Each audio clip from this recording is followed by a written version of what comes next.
I noticed your tattoo. Could you say what it says? It says Hamas. Yeah. This is Little Yemen. Does this look like the Bronx to you? I'm filming a YouTube video about Little Yemen. Can I ask you a question? I am speaking English. Arabic? Yeah, I am not strong in English. This is Ibrahim Al-Amdi Way. So this was the former president of Yemen, and this street, the main street, has been renamed after him. If you didn't know that there was a Little Yemen, neither did I, until Mamdani made this map of neighborhoods around New York City, including Little Egypt, Little Bangladesh, and Little Palestine, but he left out Little Italy. The governing body of the capital of Yemen is the Houthis, and their slogan is Death to America. My first stop in Little Yemen was the Bronx Muslim American Society Mosque, which just got $1 million of taxpayer funds to build another location 10 times the size, all while being an arm of the Muslim Brotherhood. More on that later in this video. Leaders at the center say the Muslim community is growing, and an expansion is long overdue. So it says, ICE law enforcement may not enter without a judicial warrant by CARE, New York. No ICE or law enforcement, and yet they're taxpayer funded. Go figure. Well, I'm neither, so let's go in. This is the Islamic takeover of the Bronx. Welcome back to the Nate Friedman Show. I'm making a YouTube video about Little Yemen. Can I ask you a question for a video? It'll be fun. But I'm not from Yemen. That's fine. I just about about the neighborhood, about the mosque. I'm just doing street interviews. Getting everybody's perspective. Could just ask you like a question or two. It'll be super fast. Okay? Yeah. All right.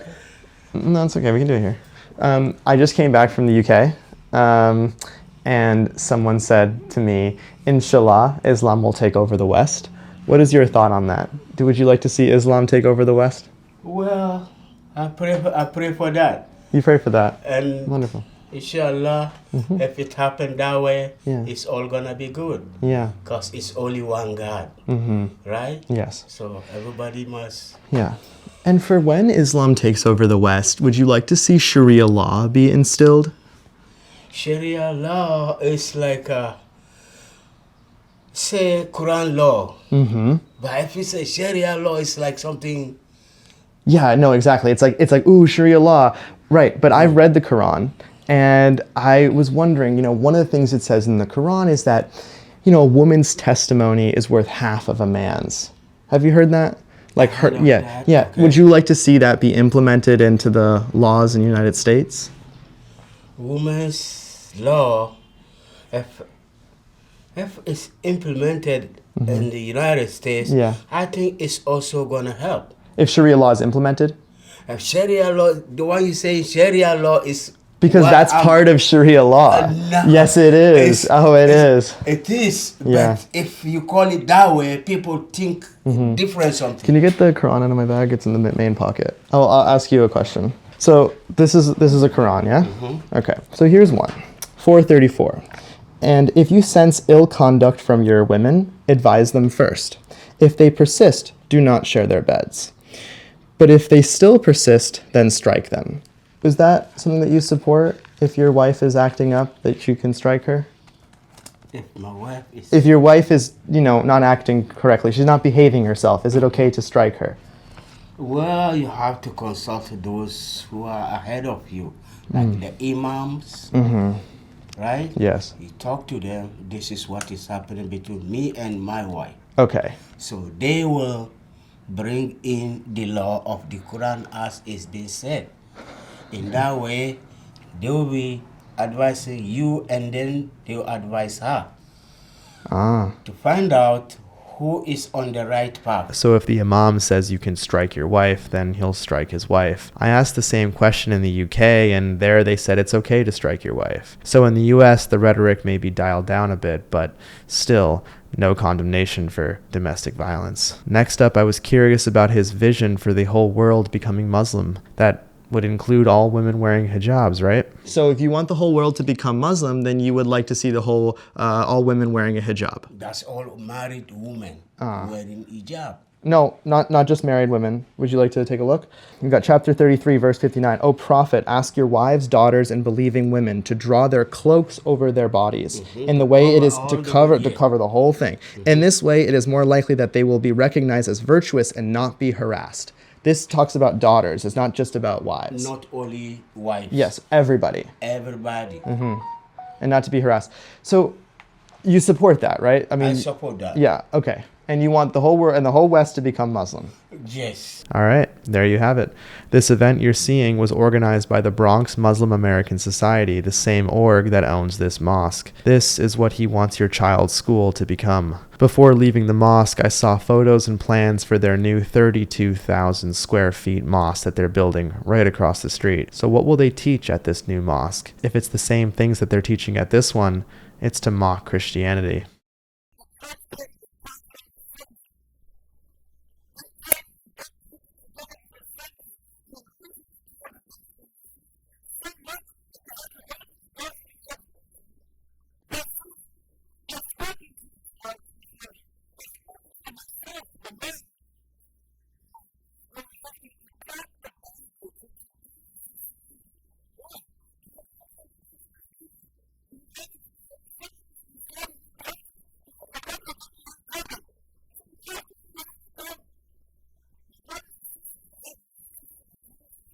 That sermon was filmed inside this very mosque. Now you see why there was an Islamic attack at a pride parade in Germany, because while Islam uses the left to take over, deep down you can see that they're truly against LGBT. By the way, do you recognize the imam who delivered that sermon? Here's another video of him. Girls, do we hate this flag? Yes! That's the same guy who said this at the Muslim prayer in Times Square. You've seen those videos where they're like, oh my God, the Muslims are taking over New York City. You seen those?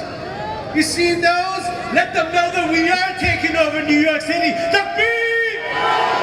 That's SQ Way of Life, and SQ has become a leader of Islam in New York City, and he's got a history of talking like that. This is the correct religion. This is the religion that all of humanity needs to be a part of, Islam. And we will not stop until it enters every home. So what is the type of person that attends this mosque?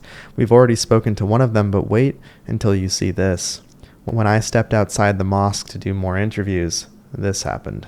How'd it go? Everything okay? Oh yeah, I just he has a Hamas tattoo. Who does?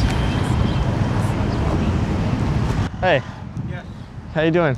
Alright. Could I interview you? Say that again? Could I interview you for my YouTube video? Yes, no problem. Oh, amazing. Thank you so much. No problem. I noticed your tattoo. Could you say what it says? It says Hamas. Yeah. Hamas, it has a lot of meaning. Mm-hmm. It's the first meaning PLO, Israel no. PLO is mean Palestine Land Organization. Mm-hmm. And in Spanish is mean nunca. Nunca is mean never. And in English, Hamas mean beginning, no end. So Hamas, it has three meaning in English, Arabic, and Yes. Spanish. Yes. And in regards to the actual organization of Hamas, is that what the tattoo is also for?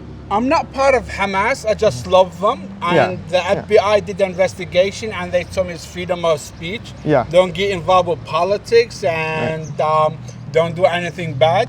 I told the FBI I'm not enemy of United States, Yeah. and I try my best to make New York or United States the best country in the world. And what do you like about Hamas?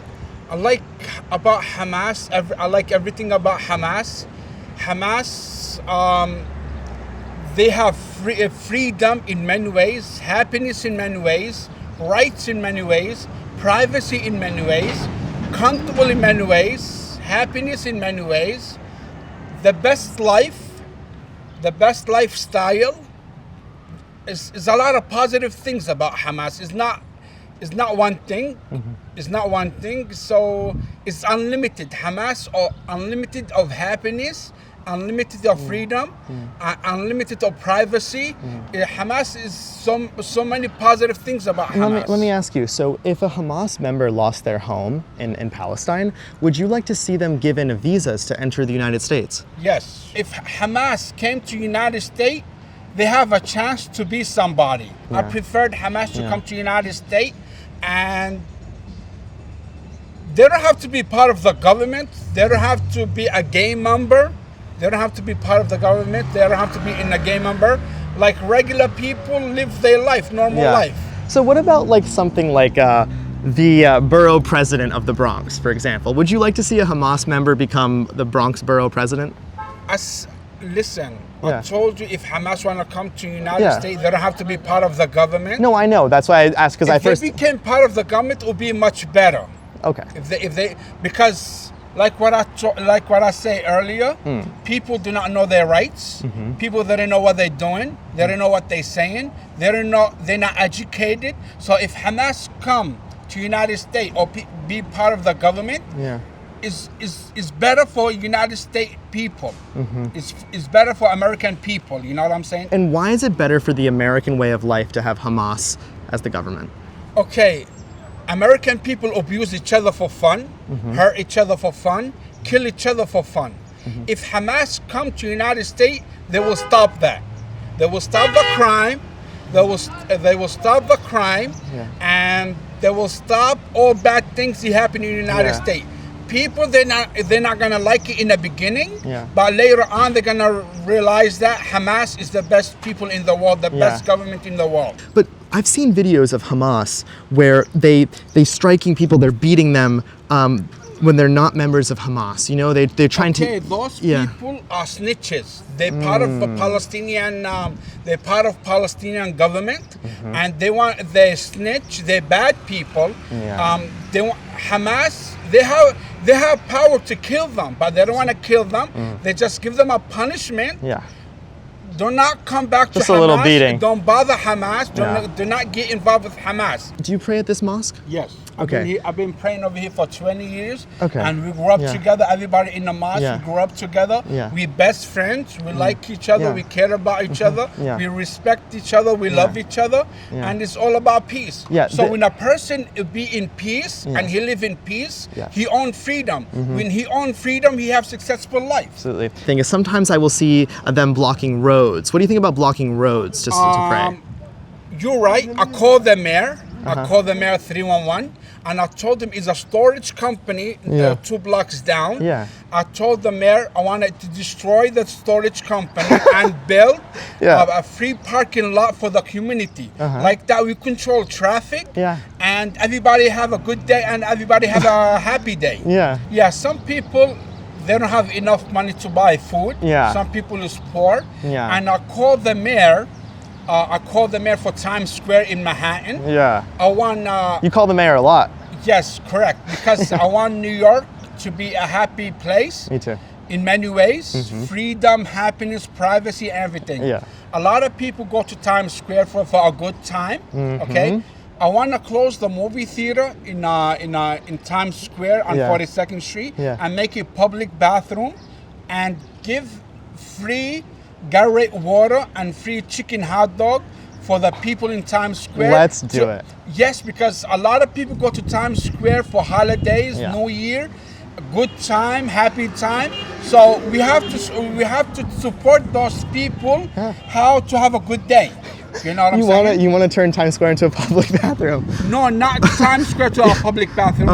The movie theater on 42nd Street. Forgive me, yes. If I need a job, it's going to be too much pressure for me. Oh, so you don't work right now? No, I don't work. Okay. It's going to be too much pressure. Are you on welfare?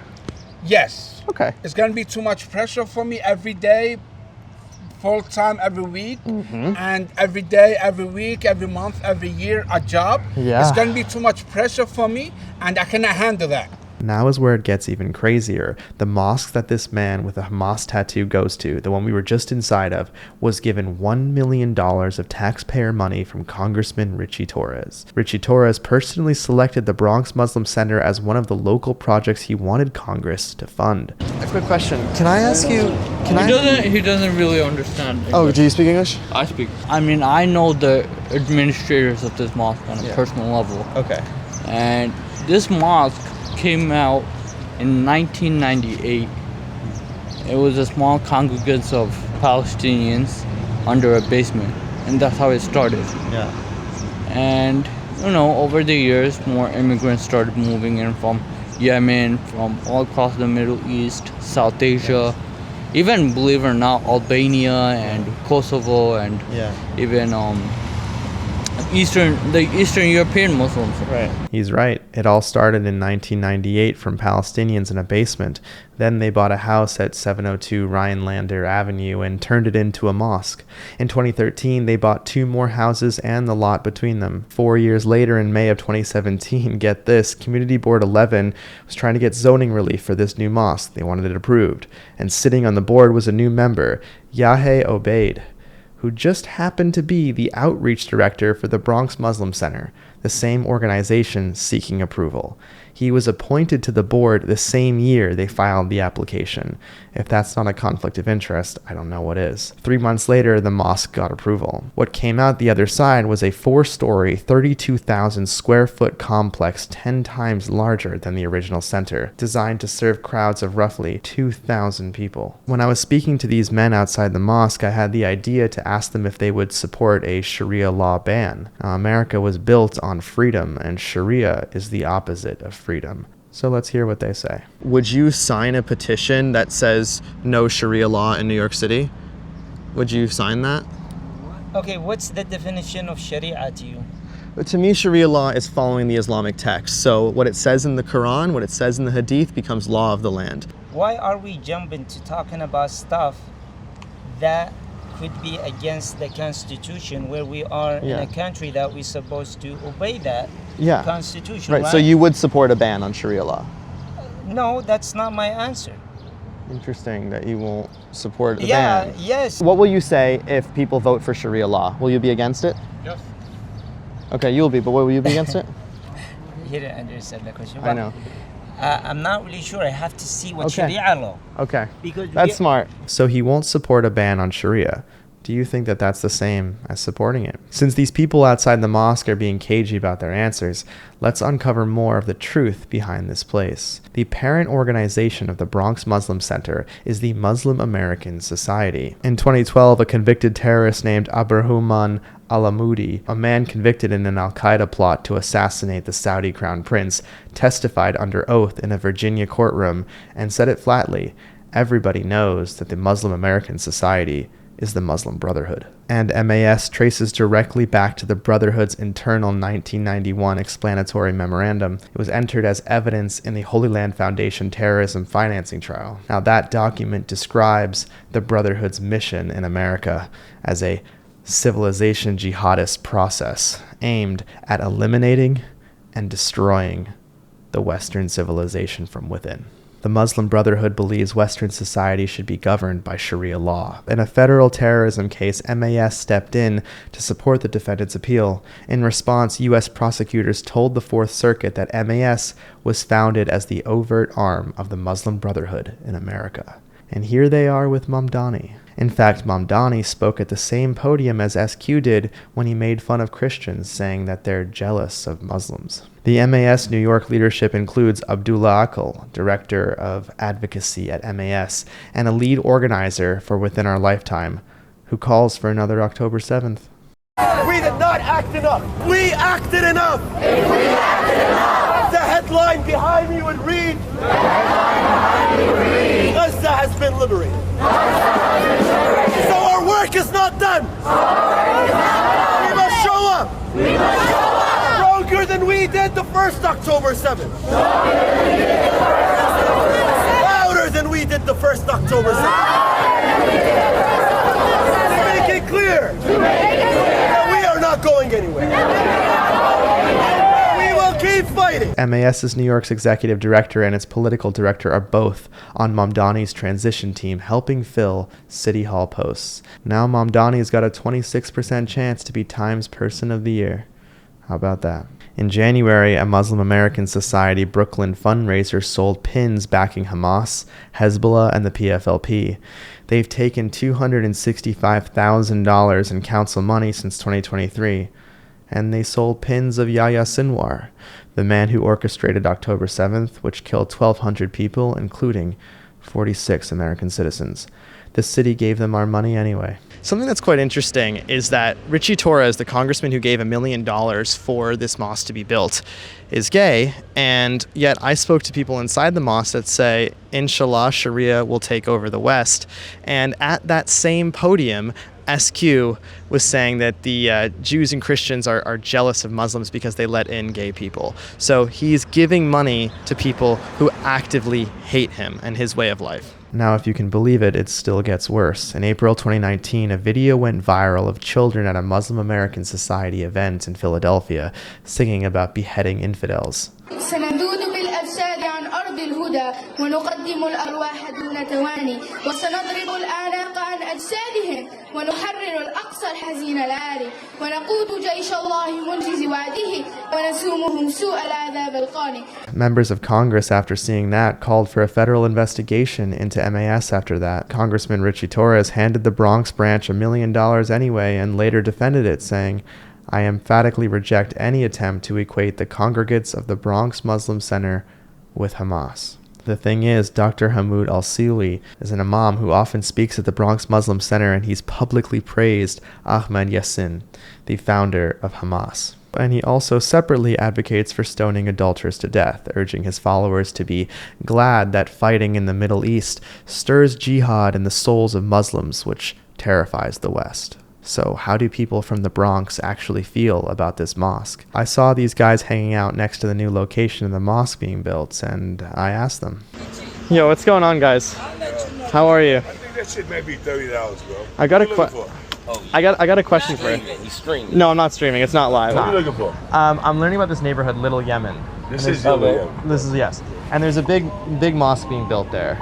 And I was curious, like, what are your guys' thoughts on, like, if they do the call to prayer out there? Will you be happy with it, sad about it? I would love it. I would love it. Yeah. It doesn't bother me. Yeah. And for you? You know, just everybody's religion. It bothers you? I live here.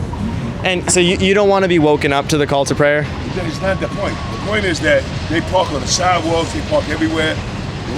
Now, come on, get that shit out of my face. Okay, sorry. Don't say that. No, because they park on the sidewalk and everything else.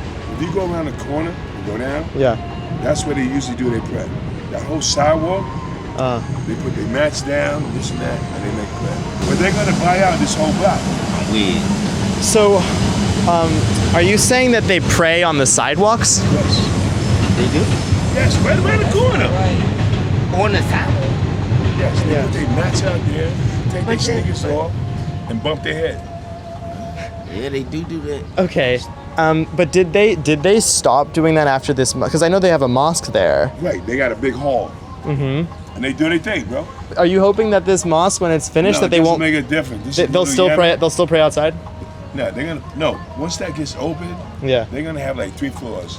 They got a basement floor, elevator, this floor, and then for the people. So they're gonna do everything they do inside. Yeah.